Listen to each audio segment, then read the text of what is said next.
welcome to this episode of Experts on Purpose. The special guest we have today is Alisha Whaley. Alisha is the CEO and founder of AliCOLE. She's the former graphic designer with over 17 years of experience in the branding industry and is the host of the Next Level View podcast.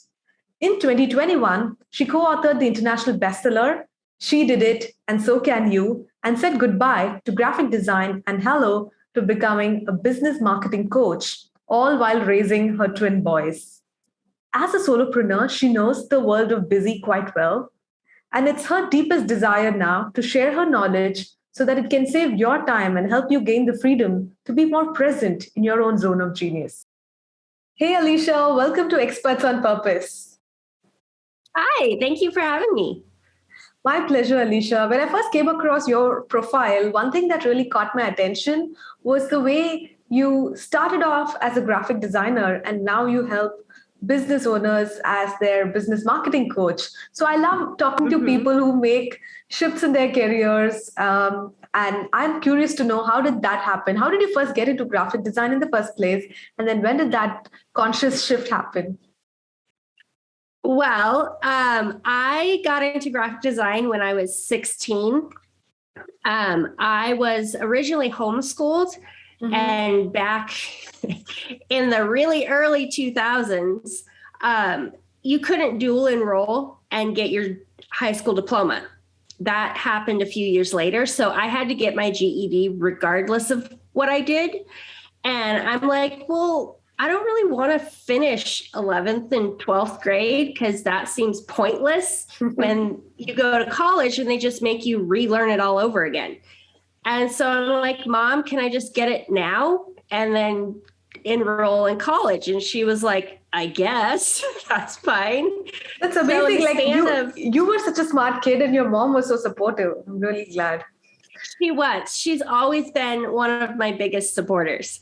And which is great because she pushes me outside my comfort zone. Like, well, yeah, why can't you do that? And I'm like, well, I don't know. It was just a question. So that's how it started. Is I enrolled in a 3-year graphics arts program at a local college. And it just kind of spiraled from there. And then I had my twins, so everything kind of got put on pause because that was a lot of work.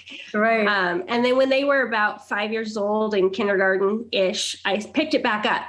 And so within the last 5 years, I've learned a lot about marketing online, especially on social media and what you really need to be successful.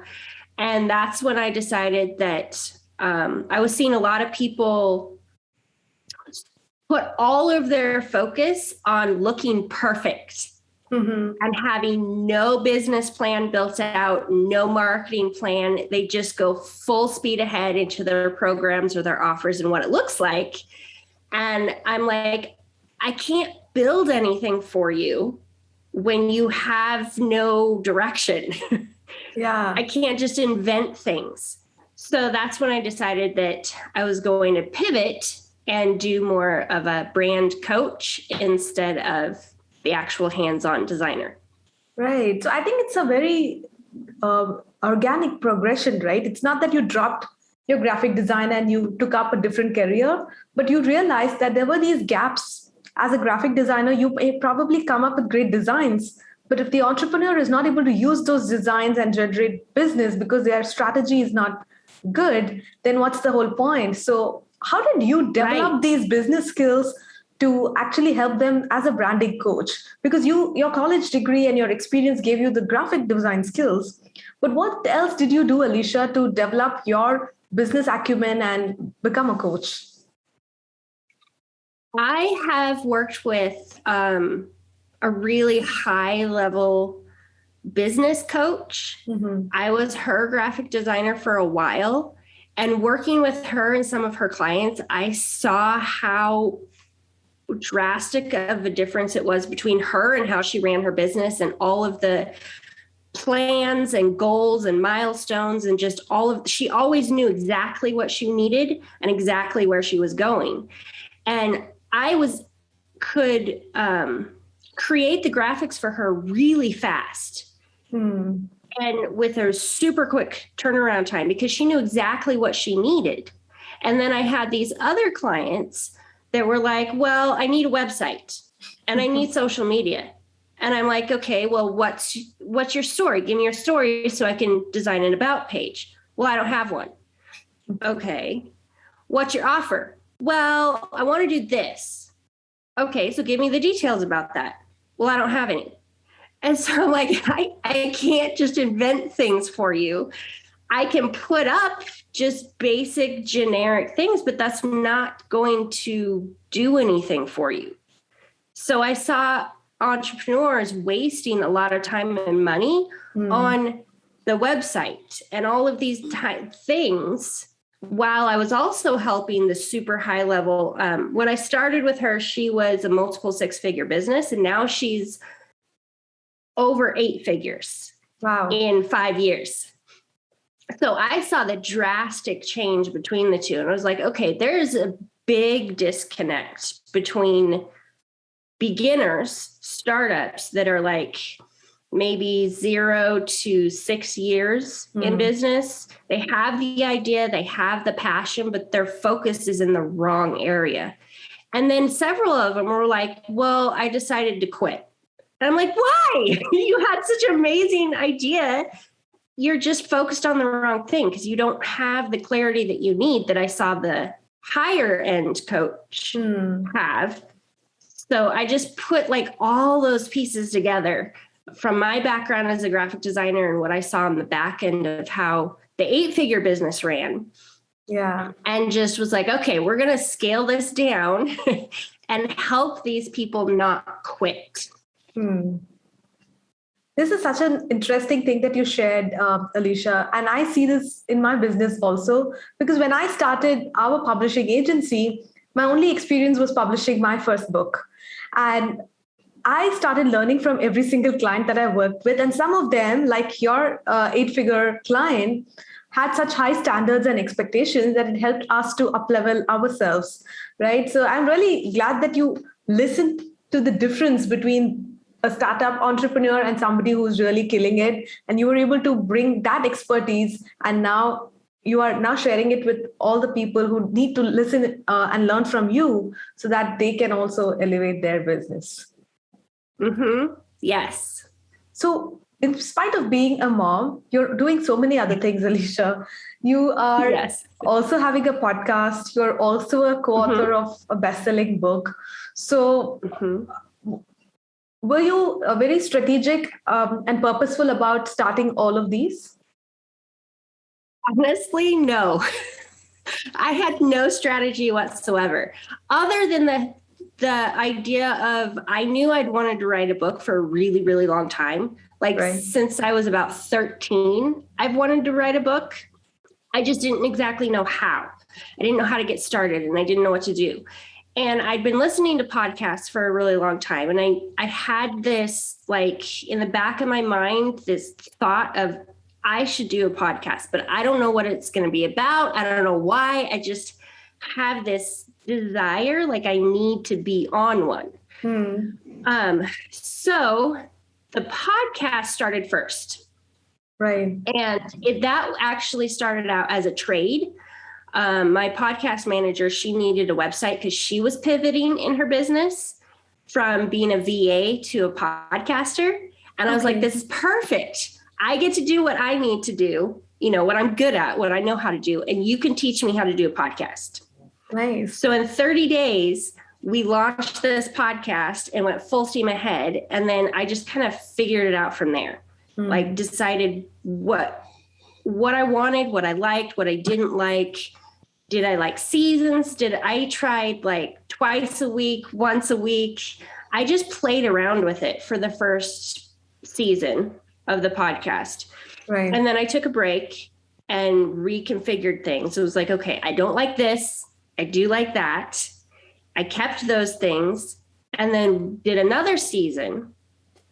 And then in this last August, I quit completely. And just paused and was like, okay, I know exactly what I want this podcast to be, but I don't have the time I want to invest in it. So I'm going to pause and bring it back next spring. when I can revamp the whole thing and bring in like the shifts that I was doing behind the scenes so that it didn't sound like complete chaos all the time. And these then are interview-based shows, right? Yes, it's primarily interview-based shows.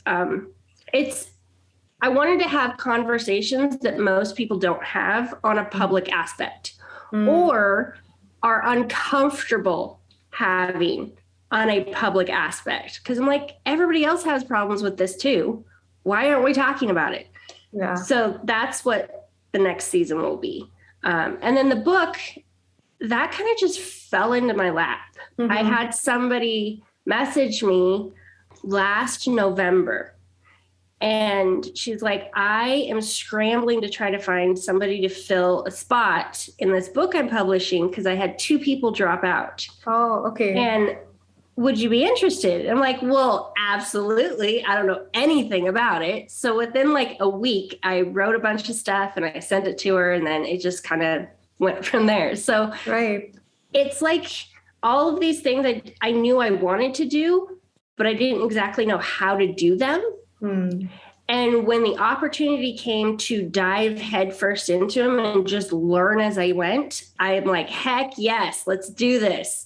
Let's figure it out. And then I'll see if I want to keep it or not. Amazing. I love how you really were so open to receive these opportunities. Because I see one thing that a lot of entrepreneurs have is this superhero syndrome of trying to do everything themselves, trying to figure out everything on their own. And it would sometimes even hurt their ego if somebody is willing to help. But I'm so happy that you didn't really care about that. You had this, podcaster who was who needed your help, and you did it in exchange of her helping you with your podcast. And when somebody asked you for contributing to this book, you were more than happy rather than waiting for another year to just figuring it out yourself. So that was amazing. And one thing I learned about your podcast, because I'm also getting into this game and trying to learn from everybody, is that you are doing it at your own pace. You're not trying to copy another podcaster who is doing 7 shows a week. But you know what you want, and you're trying a bunch of different things, and you're learning what works for you. And if you feel something is not right, you're okay to pause and restart the next season. And I think that's a very important quality, especially if you're a mompreneur, because you don't want to be burnt out and not do all the other things in your life that are so important, right? Right. Yeah, that's also a big reason why I paused. Is because I knew that August and September, they're the transition months between going from summer to back into school. And, with the way the world is right now, who knew what that was going to look like? So I'm like, I don't want to have to think about this. I don't want to have to stress over trying to meet deadlines and keep this going and stuff. So I'm just going to pause and pick it back up next spring when it feels right and I have the brain power to actually produce what I want and have the conversation as I want to.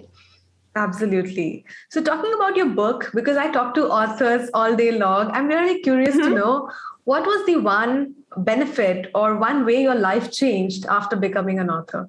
Honestly, it was just the whole experience between writing the chapter and publishing the chapter and seeing how it became an international bestseller and all of the people involved in that, and the printing process and just the whole experience across the board. I got to just write the chapter and hand it over. Right. And the publisher, the lady publishing the book, she did everything else, all of the marketing, all of the sales, but I got to watch it all. Yeah. And I was like, oh my gosh, it'll be a bit before I try writing my own book, because that's a lot. Yeah, I agree. And so, but it did really re-inspire me to write my own book and realize that it's okay to go slow. It's okay to let it evolve as it needs to and not try to rush and just crank out this book, because there's a lot more to it than just writing and hit and publish. So that was probably the biggest experience that I had with that, and how that changed That experience is part of why I paused my podcast as well, because I saw the impact that my chapter and the whole book was making and the conversations that I was having because of that. And I'm like, these are more of the conversations I want to have, but on a public aspect, because these are the conversations a lot of women and moms have with their girlfriends. But then you get stuck in this like hamster wheel type thing of only talking to your core group. And then you feel lonely and you feel scared and you feel insecure and there's all these self-doubts and things. It's like, no, there's a heck of a lot more women out there feeling the exact same thing. Yeah. So that's probably the biggest thing that came out of that. Sure. I really like the fact that you were not attached to one particular result after getting the book published, but you really cherished the whole process of getting things done. And that could be a learning in itself, right? That whole experience. Yes. Yeah. I didn't have any really big ideas of what I wanted it to result into, partly because it happened so fast and came out of nowhere that I'm like, let's just enjoy the ride because I have no idea where this is going. Cool. So when you were making this transition, right, one thing I really loved about what you mentioned on your website is that you clearly mentioned that you're transforming overwhelmed faith-based entrepreneurs into confident business leaders. So how important was it for you to get this clarity that this is exactly the kind of woman I want to serve? It was probably for me, it was the most important aspect of my business as a whole. Because if the clearer I got about who I wanted to help and who I knew I could help, the better I was able to write my captions, write the content that they needed to hear, write the emails that they needed to hear, write the supporting content, the inspiring content using my own story. I knew which parts of my story I needed to share in order to help them, in order to reach them, in order to connect with them on a human level, not just here, buy my thing, right? So getting that sentence perfect, or as perfect as it can be, right? Because you're always evolving and always changing. That was really important for me. And it took me a while to really figure it out. And I've had some experiences recently that helped provide that clarity. Because I was like, nope, I don't want to do that one. Right. I was actually about to ask you that. Did you select it based on the people that you love working with, or you want to really consciously repel the people that you don't want to be working with? Both. I had both experiences in a really short period of time. I'm like, all right, we know exactly what we want now. Right. I totally agree that once you have that clarity, everything else that you do in your business, your marketing, your messaging, everything becomes a lot easier because you're exactly catering to this one particular type of person. So what do you now do? Like, you must be doing so many things to make your message get heard to your target audience. But what are some of the, probably the top 2 or 3 things that you do in your marketing that helps you attract your target clients? There's really only one. Wow. And nice. Well, actually 2. They work together. I focus primarily on nurturing the people that I want to help, providing this emotional support that they might need to hear in that moment. Thinking back to where I was maybe a year ago, what was I struggling with? What was I worried about? As a mom who is mom 24/7, there's no off, there's no 9 to 5 in mom world. Right. So taking all of those my own personal worries and fears and insecurities and being like, okay, what does the person I want to help, what does she need to hear right now? What is she struggling with? What is she trying to accomplish? And so I write all of my content for that person. And that's probably 90% of my content. Because for me, it's a lot more about building my relationship with you and helping you get over some of the mindset blocks so that I can help you get wherever you're wanting to get to from a coaching aspect. And then that leads into a free offer. Mm-hmm. And the free offer is like something to sign up for on my email list, to get you in my email list. My email is the only place I sell anything. I don't sell anywhere else. Right. I've noticed that even on your website, you don't sell anything, right? I don't, because I'm more concerned with you and your journey than I am selling you something. And I want you to feel comfortable and secure and knowing that you are 100% supported. Mm. And for me, if I don't feel supported on more than one level, then I have a hard time investing in things. I have a hard time trusting that you're going to give me what I'm looking for. So I focus more on that result versus just, I need more clients, if that makes sense. Absolutely. So you mentioned that 90% of your content that you create is outside your email list. That is, before they come to your email, that's where they see all of this content. So where exactly does it get published? Instagram.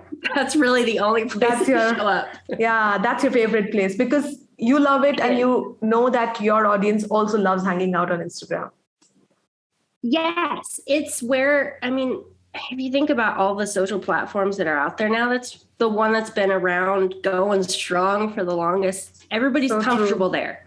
Yeah. They know how it works. They don't have to think about it. They know what to expect.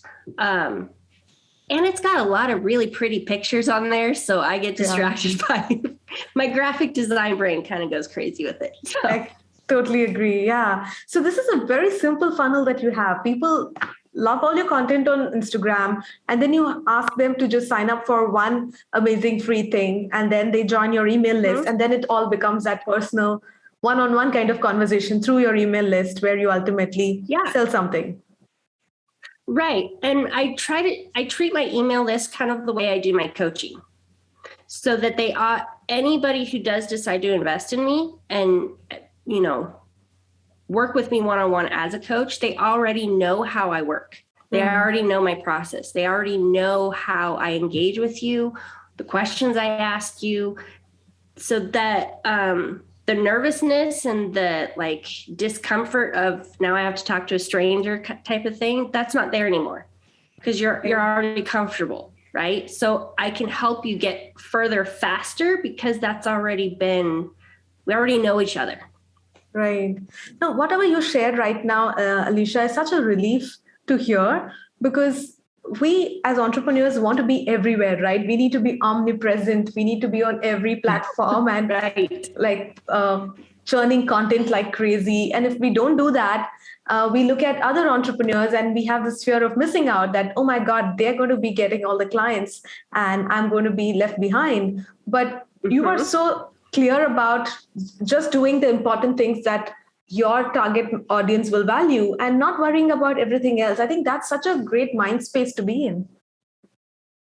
Yes. Well, and you have to remember too that the entrepreneurs that look like they're everywhere is because they have 1 to 3 team members putting them everywhere. They're not personally doing that work. And if you go back, you know, go back a decade to where they began, they weren't everywhere. They were on 1, maybe 2 platforms because they were doing it all themselves to begin with. They get to show up everywhere now because they have the team to support them. So they can produce, you know, 1 video and somebody else takes that and creates a week's worth of content for it. So it's like you have to give yourself grace. And remember, you are one person doing a lot of things, and it's okay to show up slowly as your business evolves. Very well said. So the other thing that I saw you talking about is how to simplify content creation to save time, and especially for solopreneurs who don't have a team. Could you just give some tips on the ways to save time in spite of creating content? My number 1 recommendation for simplifying everything is pick one thing to focus on. If you have, so like for me, it's my email, right? My email and my free offer. That is the only thing I ever ask anybody on social media to do, is sign up for that.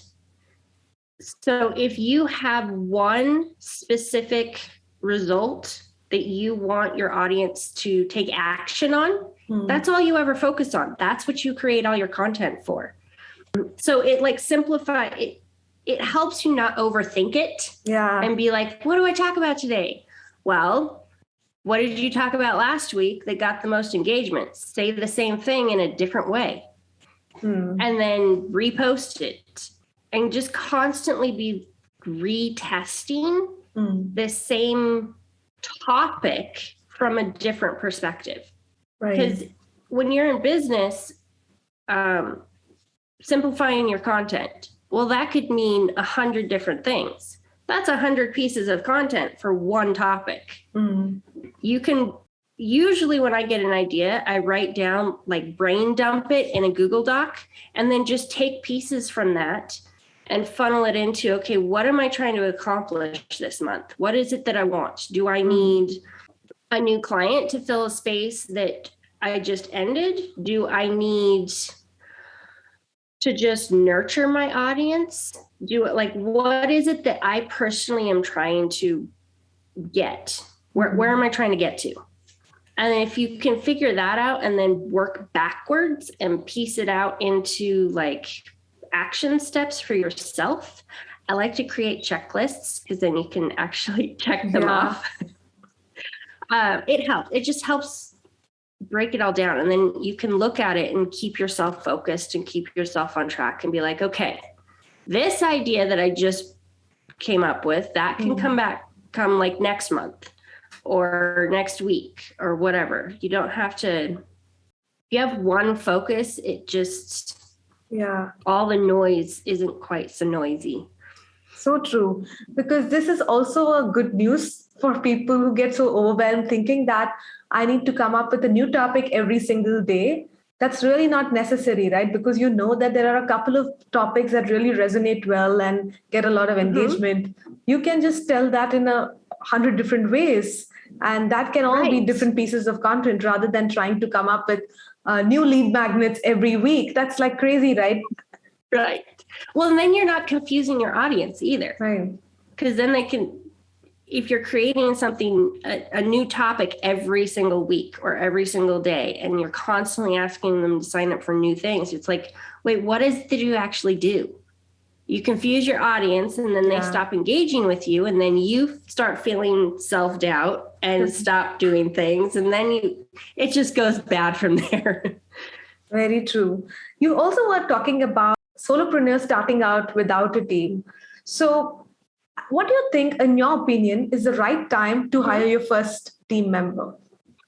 I would say when you can figure out that one clear sentence. If you know exactly who you're looking for and you know exactly what your offer is and you know all of your funnels, you know A to Z, every step, all of it mapped out, that's when you can hire your first team member, because you know exactly what you need them to do for you. Exactly. You don't have to guess and figure it out and then feel guilty for spending this money, to hire the person when you don't actually know what you want them to do. I wish I had heard this advice long back, because I have made that mistake. Because I was getting burnt out. I really needed help, but I did not have clarity. I hired some amazing people. I am still in touch with those people because they were great. It's just that I was horrible at giving them the right tasks.